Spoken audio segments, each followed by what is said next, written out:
Syarat diterima amalan itu ikhlas. Wa ma umiru illa liya'budullaha mukhlishina lahuddin. Dari 10 tahun yang ikhlas berapa tahun? Misal setengah, 5 tahun, misal 5 tahun. Jadi orang yang hidup dengan usia 40 tahun, itu potensi amal produktif yang dibawa saat dihisab menghadap Allah itu cuma 5 tahun. Dosanya berapa tahun? Subhanallah. Gak usah banyak-banyak ya, gak usah banyak-banyak. Misal dosanya 10 tahun, yang dibawa cuma 5 tahun, dan kita sudah paham bahwa amal yang ini tidak akan cukup menutup dosa-dosa kita. Dan kita yakin bahwa orang yang kurang amal baiknya, lebih banyak amal jeleknya, itu pasti muaranya jelek.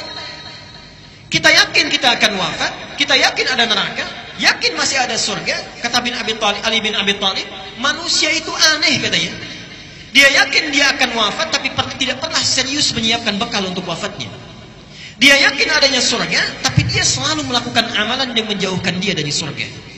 Dan yang lebih hebat, dia yakin dengan adanya siksa neraka, tapi selalu melakukan amalan yang menjerumuskan dia ke neraka.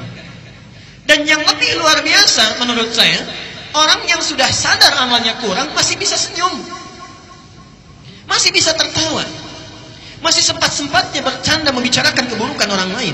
Antum ada di mana? Kalau kita memang menyadari bahwa usia kita yang dulu itu pernah disia-siakan, setidaknya yang di hadapan kita sisa waktunya jangan dibuang lagi. Kita cuma punya bekal ini misalnya, kita sadar kita akan wafat. Demi Allah saya katakan, sekarang hari Ahad 2 hari lalu, itu saya baru menunaikan sholat jenazah di Masjid Agung di Pandeglang. Saya uraikan di beberapa tempat sampai tadi pagi di Baitur Rahim. Pak, itu yang wafat bukan ulama, bukan ustaz, bukan kiai. Seperti antum pekerja biasa, pengusaha, pebisnis, punya jabatan juga. Subhanallah, saya sampai terkagum-kagum. Karena beliau itu walaupun bukan ustaz, bukan ulama, bukan kiai, yang menyolatkan Pak di Masjid Agung sampai luber keluar. Masjid Agung cukup luas tempatnya, sampai luber keluar, tempatnya luar biasa. Subhanallah, saya bertanya pada hati saya, kalau saya diwafatkan sekarang, siapa yang akan menyolatkan saya? Siapa yang mengantarkan saya? Jadi antum tidak harus menjadi ustaz, tidak harus menjadi kiai, tidak harus menjadi ulama. Cukup jadilah diri kita sendiri, mendekat kepada Allah dengan amalan kita.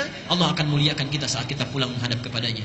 Abu Bakar bukan seorang kiai, seorang pengusaha. Utsman seorang pebisnis, Ali bin Abi Thalib seorang pengajar, Umar seorang diplomat dan birokrat yang sangat ulung, tapi dengan amalannya dimuliakan oleh Allah Subhanahu wa taala sampai dikenal sampai gini.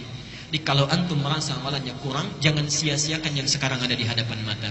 Kata Nabi, siapa yang beramal di 10 hari pertama Dzulhijjah dilipat gandakan bahkan minimal sama dengan jihad fi sabilillah. Jadi maksudnya kalau antum beramal sekarang bisa, mohon maaf, tilawah Quran saja. Sebelum Dzulhijjah kita baca Quran, berapa satu huruf kebaikannya, pahalanya? 10. Hadis At-Tirmidzi nomor hadis 2910. Siapa yang baca satu huruf saja Quran, dia dapat 10 kebaikan. Tapi kalau kita baca Quran di 10 hari pertama Dzulhijjah ini, subhanallah, berlaku kaidah dalam hadis, kalau disebutkan jumlahnya secara real, itu berarti batas minimalnya.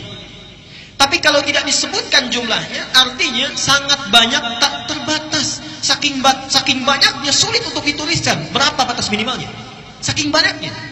Karena itu saya mohon, maaf, yang sebelum hari ini jarang baca Quran, boleh sekarang coba baca. Sebelum ini cuma 1 halaman, tingkatkan 1 lembar. Sebelum ini infak misalnya, ada infak 10.000, sekarang tingkatkan 15.000 misal.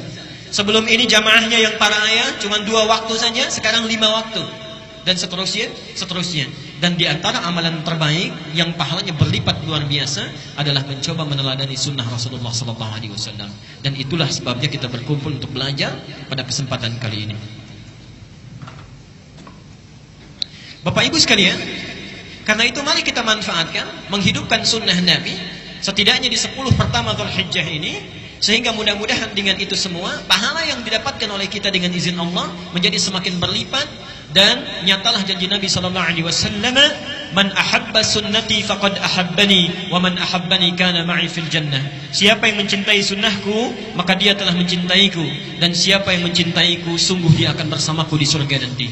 Mudah-mudahan dengan amal soleh kita hari ini, kita akan dipertemukan dan tinggal bersama Rasulullah sallallahu alaihi wasallam di yaumil akhir kelak. Tidak cukup dengan amin nanti itu ya, dilihat dulu kemudian dipelajari dan diamalkan.